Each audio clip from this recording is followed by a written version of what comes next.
Page 96, Rock of My Soul. This is a fun piece. Gonna start with the right hand. Let's talk about a few things. Let's notice it starts in bass clef at the beginning, so you're down here, it's a G. We're still in the key of E flat major. I know you love it, everybody loves it. Yeah. And on these 16th notes. Now in a piece like this, to me this is a jazzy style piece. And when I get a jazzy style piece, I tend to just forget the rhythm and I just rock the notes. It would be like at the beginning here, it'd be like that dotted rhythm wasn't a dotted rhythm, it's just plain eighth notes. So it'd be.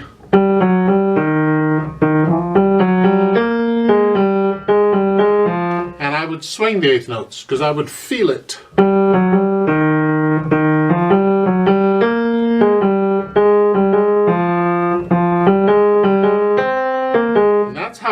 This kind of thing, to me, that means something.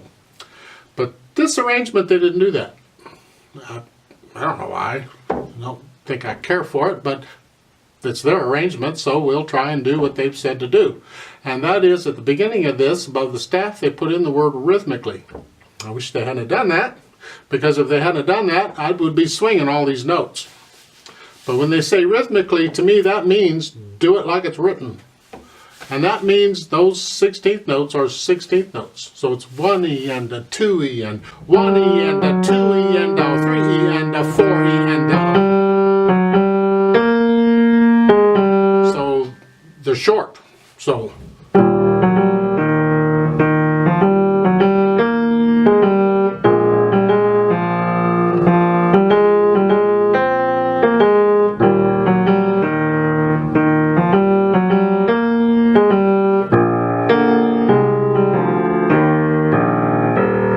And that takes the feeling out when I have to do it that way. Now I'm not feeling anything.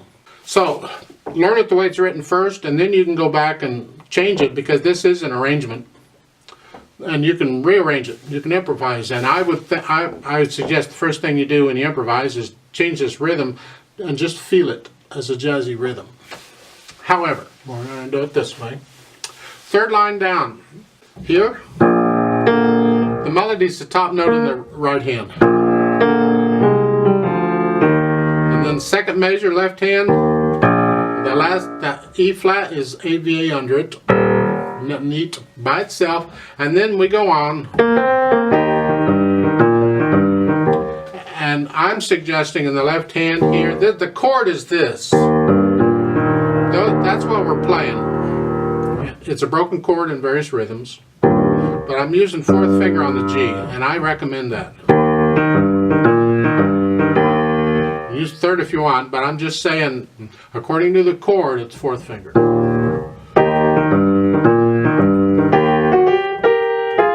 Again, last line on that left hand, I would put fourth finger on the D.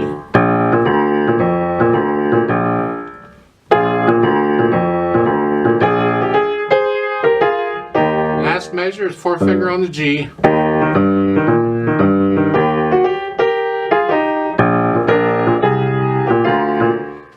At the top of page 97, second measure in the left hand, the top note is a B flat. So it's 5-1, 4-1, 3-1, and 2. Then you repeat back to the beginning. I'm not going to bother with that. Let's go on here.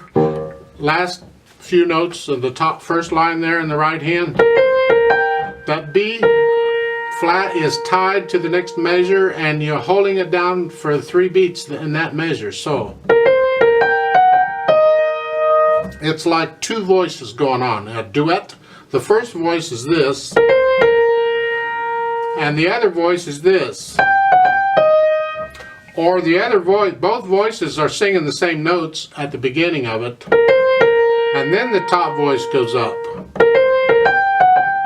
So you got two voices. Again, two voices. Hold that B flat down. And left hand is the same. I use fourth finger on those notes. So starting with the second line, or the pickup to the second line is here.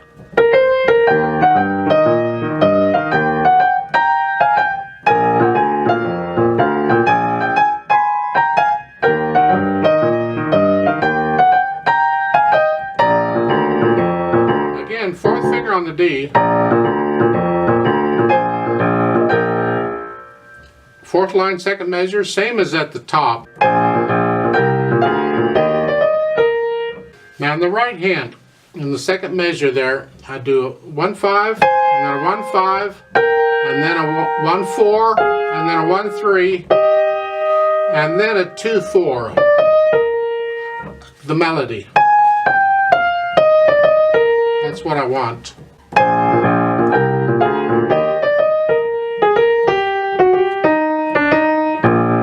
Bass clef.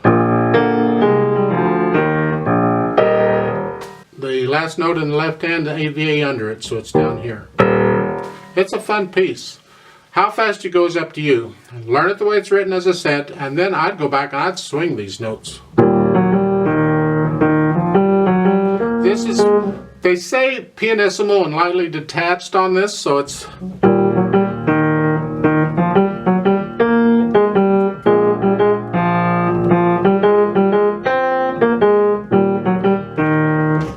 How soft it is, it's up to you. However soft the melody is, the left hand's got to be softer.